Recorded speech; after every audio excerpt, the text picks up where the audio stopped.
ತಪಾಸಣೆ ಶಿಬಿರ ಕಾರ್ಯಕ್ರಮ ಆಲಮೀನ್ ಕಾಲೇಜ್ ಗ್ರೌಂಡ್ನಲ್ಲಿ ಇವತ್ತೇನು ನಡೀತಾ ಇದೆ. ಇದಕ್ಕೆ ಹೃದಯಪೂರ್ವಕವಾಗಿ ನಾವು ನಮ್ಮ ಫಾರೂಖಿಯಾ ಮದಾರಿಯಾ ಬೈತುಲ್ ಮಾಲ್ ಟ್ರಸ್ಟಿ ಅವರಿಗೆ ಮತ್ತು ನಮ್ಮ ಎಲ್ಲ ಹಾಸ್ಪಿಟಲ್ಸ್ ಕಾರ್ಯಕರ್ತರಿಗೆ ಮತ್ತು ವಿಶೇಷವಾಗಿ ನಮ್ಮ DHO ಅವರು ನಾರಾಯಣ ಸ್ವಾಮಿ ಅವರು ಇಲ್ಲಿ ಆಗಮಿಸಿದ್ದಾರೆ.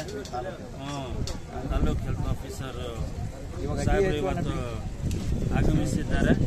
ಏನಂದರೆ ಈ ಕಾರ್ಯಕ್ರಮ ಏನಂದರೆ ಜನರಿಗೆ ಒಂದು ತಪಾಸಣೆ ಶಿಬಿರದಲ್ಲಿ ಎಲ್ಲರಿಗೆ ಅನುಕೂಲವಾದಂಥ ಮಾತು ಇದು.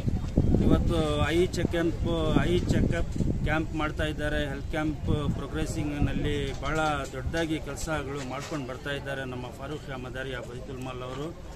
ಮತ್ತು ಇದೇ ಥರ ಜನರಿಗೆ ನಾವು ಏನು ಉದ್ದೇಶ ಕೊಡೋಕ್ಕೆ ನಾವು ಇಷ್ಟಪಡ್ತೇವೆ ಅಂದರೆ, ನೀವು ಈ ಥರ ಚೆಕಪ್ ಕ್ಯಾಂಪ್ಸ್ನಲ್ಲಿ ಬರಬೇಕು, ಹೆಲ್ತ್ ಕ್ಯಾಂಪ್ಸ್ನಲ್ಲಿ ಬರಬೇಕು. ನಿಮಗೆ ಏನು ಆರೋಗ್ಯ ಚಿಂತನೆ ಇರಲಿ, ಏನಾದರೂ ಆರೋಗ್ಯ ನಿಮ್ಮ ಪ್ರಾಬ್ಲಮ್ಸ್ ಇರಲಿ, ಎಲ್ಲದಕ್ಕೂ ನೀವು ಬಂದು ಇಲ್ಲಿ ತೋರಿಸ್ಬೇಕು. ಇದೇ ಥರ ಮುಂದೆ ಬಂದು ನೀವು ಜನರಿಗೆ ಸೌಲಭ್ಯವಾದಂಥ ಕೆಲಸಗಳು ಮಾಡ್ತಾ ಇದ್ದೀರಾ. ಇದೇ ಥರ ಧನ್ಯವಾದವನ್ನು ಹೇಳ್ತೀನಿ. ಮತ್ತು ಏನಂದರೆ ಜನರಿಗೆ ಒಳ್ಳೆಯ ಒಂದು ಅವಕಾಶ ಸಿಕ್ಕಿದೆ. ಇದೇ ಥರ ಬರೋ ದಿನಗಳಲ್ಲೂ ಇನ್ನೂ ದೊಡ್ಡ ದೊಡ್ಡ ಕಾರ್ಯಕ್ರಮಗಳು ಮಾಡಬೇಕಾಗುತ್ತೆ. ನಾವು ಈ ಮಾತುಗಳು ಹೇಳಿ ಎಲ್ಲರ ಪರವಾಗಿ ನಾನು ಧನ್ಯವಾದವನ್ನು ಸಲ್ಲಿಸ್ತೀನಿ. ಜೈ ಹಿಂದ್, ಜೈ ಕರ್ನಾಟಕ.